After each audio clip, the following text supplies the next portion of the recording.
Hello family, good morning. তো এখন 9টা বাজে আর আজকে আমি টিফিন বানিয়েছি লুচি আর আলু ছোলার তরকারি। আজ ছিল বিশ্বকর্মা পুজো। তো ও অফিস চলে গেছে, মাম্মাকে আমি খাইয়ে দাইয়ে চান করে শুয়ে দিলাম। ওখানে ওর কিছু কাপড় জমা হয়েছে আর আমার রান্নাঘরের অবস্থা দেখো, এখনও আমার রান্না হয়নি। এই যে এখানে মাম্মাকে চান করেছি, ঘরের অবস্থা দেখো। তো তোমাদের এইগুলো দেখাতে দেখাতে মাম্মা উঠে গেছে, কারণ ও দিনের বেলা 10 মিনিটের বেশি ঘুমায় না। তো আমি এখানে রান্না করছি আর ওর সঙ্গে গিয়ে গিয়ে কথা বলছিলাম। এখন বাজছিল 2:30 বেজে গেছে। আজকে আমার পুরো কান্না পেয়ে গেছিলো। নাহলে অন্যদিন কি হয়, ভোরবেলা 3টের সময় উঠি, তখন আমি রান্না বান্না করে রান্নাঘরটা পরিষ্কার করে নিই।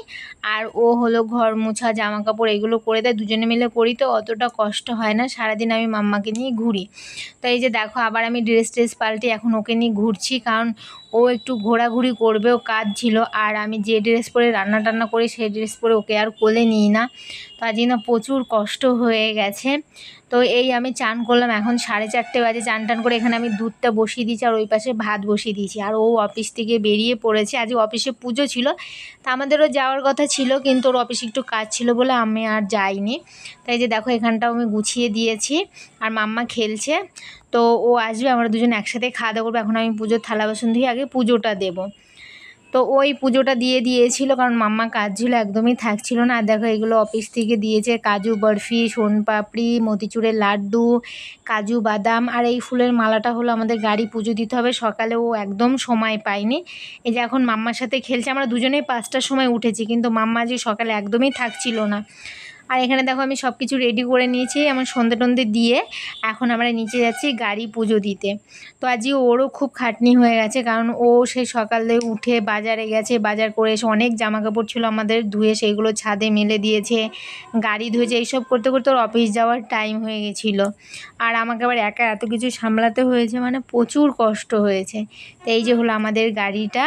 তো গাড়ির পুজো দিয়ে আমরা ঘরে গিয়ে আমি ওকে বলছি আমি না একটু শুয়ে পড়বো, কারণ আমি সেই 5টা থেকে এই পর্যন্ত এখন একটু রেস্ট নিতে পারিনি। আর আমাদের এদিন খাওয়া দাওয়া করতে করতে 5:30 বেজে গেছিলো। 5:30টার সময় আমরা খাওয়া দাওয়া করেছি।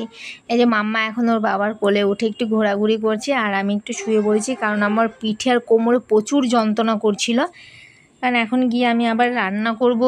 আমরা যে বিকালে খেয়েছি সেই থালাটাও আর ধুতে পারিনি, কারণ বিকাল হয়ে গেছিলো। ওর জামা কাপড় ঘরে আনা, সন্ধে দেয়, এইগুলো করতে করতেই হয়ে গেছে। আর এই দেখো, এই জামা কাপড় হাফটা ভাঁজ করেছে আর হাফ ওখানেই রয়ে গেছে। তো রবিবারে ও চিকেন নিয়ে এসেছিলো, আমি একটুখানি চিকেন রেখে দিয়েছিলাম, কারণ আমার চিকেন পকোড়া খেতে ইচ্ছে করেছিল। তাই ভাবছি আজকে একটু চিকেন পকোড়াও করি। শরীর চাইছিল না, কিন্তু মনটা চাইছিল যে একটুখানি করে খেয়ে নিই, কারণ শরীর মনে হচ্ছিলো যেন শুয়ে থাকি, রান্নাও করতে ইচ্ছে করছিল না। এই থালা বাসনগুলো আমি এখন ধুয়ে দেবো, ও মাম্মাকে রাখছে। তো এইখানে দেখো, আমি চিকেনটা ম্যারিনেট করে দিয়েছি। এখন আমি চিকেন পকোড়া করব। অনেক দিন চিকেন পকোড়া করিনি। তো এরপরে আমি ভাতটা বসিয়ে দেবো। আর আজকে যেহেতু আমি লেট করে রান্না করেছি, তো ওটাতেই হয়েছে। আজকে আমি রান্না কী করেছি সেটা তো তোমাদেরকে বলতে ভুলেই গেছি। আলু সজনের ডাঁটা দিয়ে রুই মাছের ঝোল করেছিলাম, মাছের মাথা দিয়ে বাঁধাকপি ঘন্ট করেছিলাম, বেগুন ভাজা করেছিলাম, আর আলু উচ্ছে দিয়ে সর্ষে দিয়ে। আজকে আমি ভেবেছি একটু ছুটির দিন দুজনে একটু গল্প করতে করতে খাবো, ওই জন্য এত কিছু রান্না শুরু করে দিয়েছিলাম। আর এতটা দেরিও হয়ে গেছিলো, আমি ভাবতে পারিনি যে অতটা কষ্ট হয়ে যাবে।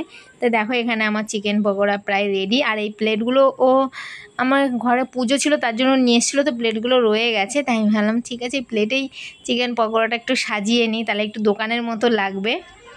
আর আমি না এই সময় রাতের দিকে থালা বাসন ধুলে বা এরকম রান্না টান্না করলে হয় আমি ড্রেস চেঞ্জ করে নিই, নাহলে এরকম গামছাটা দিয়ে নিই, নাহলে আমার মনে হয় ওর ওই ঝালটাল লেগে যাবে।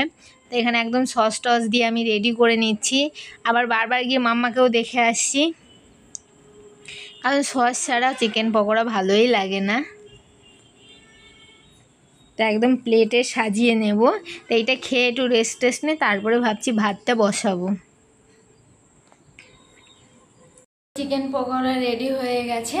তো এখন ওকে ঘুম পাড়িয়ে যাচ্ছে, এখনও ঘুমায়নি, মানে আমাকে যেতে হবে তারপরেই ঘুমাবে। তো এইটা খাওয়ার পরে ওখানে দেখলে কত জামা কাপড় আছে, ঘরে মাম্মার জামা কাপড় রয়েছে, ওইগুলোকে ভাঁজ করব। তো এখন আর ভালো লাগছে না। তারপর দেখি কালকে সকালে রান্নারও সবজি কাটতে হবে, এখন কতদূর কী হয়। চিকেন পকোড়া পুরো রেডি, সাজিয়ে গুছিয়ে এখন নিয়ে যাব। ওকে বলবো খেয়ে বলতে কেমন হয়েছে। আর মাম্মাকেও এখনও ঘুম পাড়িয়ে যাচ্ছে, ও এখনও ঘুমায়নি। তো আমারই মনে হয় ওকে ঘুম পাড়াতে হবে।